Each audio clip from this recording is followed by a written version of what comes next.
We're currently in the center of Pordenone. If you don't own at least 2 supercars, just click next and skip to the next video. Your supercar will go straight into a lift and down underground as if you were Batman or something. This place is mental. 550 square meters. Do I really need to say something about this? And all the house is tailored to this extent. Everything is crazy.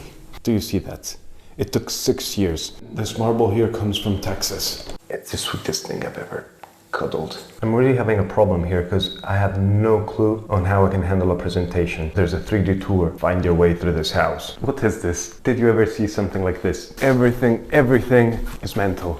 I just want to play a game and see how long it takes to get from one side of the house to the other. 10 seconds. 30 seconds and I'm a good runner. This is a second floor. There's a jacuzzi. I have no clue what you'll need this for, but you do have 2 floors and a terrace just next to your jacuzzi. It's heartbreaking that I know you won't sense what I'm sensing right now. You'd be mind blown by what I'm seeing. It's truly authentic. If you stumbled upon this video, there's something wrong, because usually foreigners don't get to buy in Pordenone, but we're only 50 something miles from Venice. Even the painters, they were fiddling around doing these things here. This is what I'm trying to convey as a message. It's not some house. You cannot weigh it by square meter. If you're a billionaire, call us and we'll guide you through. Ciao.